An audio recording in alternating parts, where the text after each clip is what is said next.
What is going on, everyone? Today is March 4th, and we're going to be talking about March 5th. Currently, I'm at 230 subscribers. Thank you, everyone that's been watching.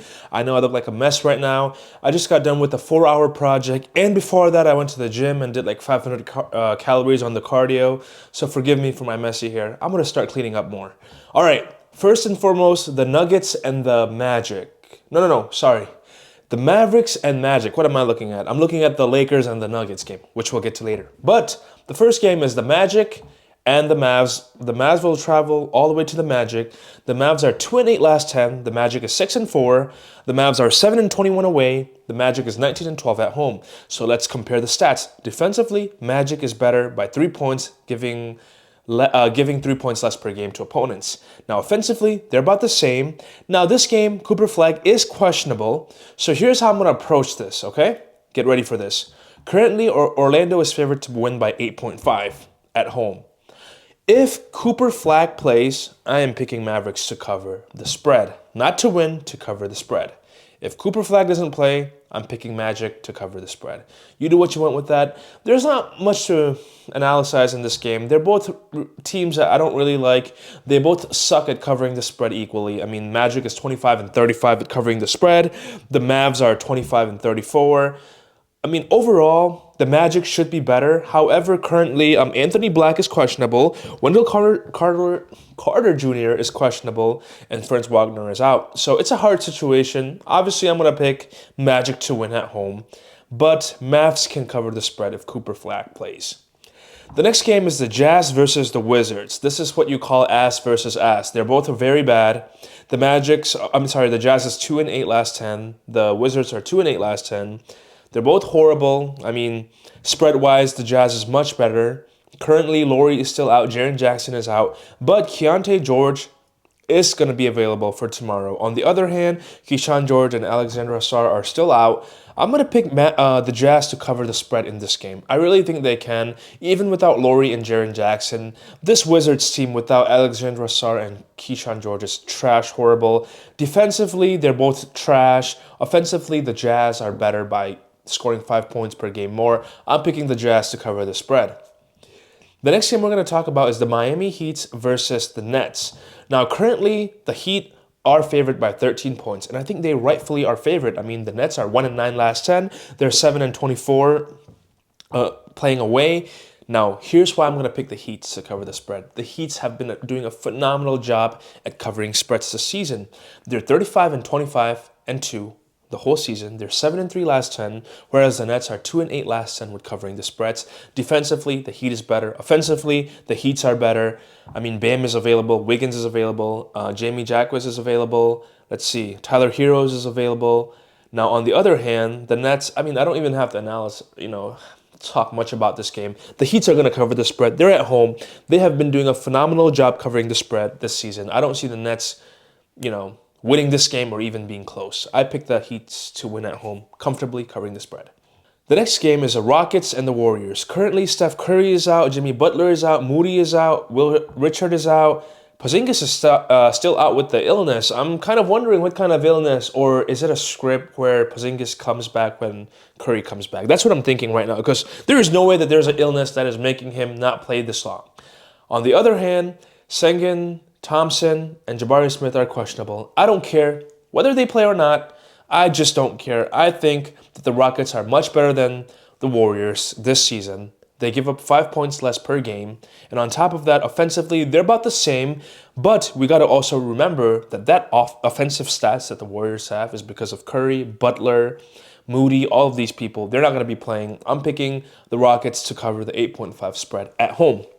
The next game is the Raptors versus the Wolves. Now, this is where things get interesting, because this is where it gets interesting. All right, so hear me out. I'm picking the Raptors to cover the spread. The spread currently is 6.5 in favor of the Timberwolves, but I think the Raptors can cover the spread. I'm picking the Raptors. I like them. Defensively, they're better than the Timberwolves. And the thing I like about the Raptors on top of the Timberwolves is that I think the Raptors are more consistent. I know the Wolves have better record. They've won 4 more games than the Raptors. I get it. But currently, Scotty Barnes, Quickly, and Barrett are guaranteed to play tomorrow. Now, Ingram is questionable. On the other hand, the Timberwolves will have everyone. But The problem with Timberwolves is I think as in like, yeah, now I say the Knicks are the house of disappointment, but the Timberwolves were the house of disappointment for me last year, and I really like this Raptors team, man. It's gonna be hard for me to fade this Raptors team unless they're going against a team like Lakers or Thunders or Cavs. I can't fade them against Timberwolves. I get it. Raptors are 5-5 last 10. The Timberwolves are 7-3. That doesn't mean the Raptors can't lose but cover the spread. The last time they faced each other, the Raptors lost by 2 points. I think the Raptors cover the spread. Give me the Raptors. The next game is the Pistons and the Spurs. Now, this is going to be an interesting game. The last time they played at the Pistons Stadium, the Spurs won by 11 points. Now, that game, everyone was playing besides Isaiah Stewart for the Pistons. And on the other hand, well, there's no on the other hand, everyone on the Spurs played. Now, the Pistons are 8-2 last 10. The Spurs are 9-1. I don't see a way the Pistons beat the Spurs. I just don't. I'm sorry, I just don't see it. You got a guy named Victor Wembanyama playing. You got a guy named Stephon Castle. I always have said that Victor Wembanyama has one of the best people around him. DeAndre Fox, Stephon Castle. Now, on the other hand, I get it. Everyone's healthy on the Pistons. And I'm not going to discredit the Pistons. They're great this season. Phenomenal bench. I love Cade. Respect to him. Man, respect to Cade. Honestly, respect to Cade. I just don't know what else to say besides respect to Cade. But against the Spurs team, with the MVP contender, I don't think the Pistons will be able to beat the Spurs. The Spurs are 21-6 at home. The Pistons are doing phenomenal playing away too. But this game, I'm going to pick the Spurs to win. I just think they're better. I don't want to look at the stats. I don't have to. I mean, sometimes these games like this, stats don't even matter to me. I just believe in Victor Wembanyama's capability of out-rebounding and destroying whoever's in front of him in the paint, which is probably going to be Jalen Duren.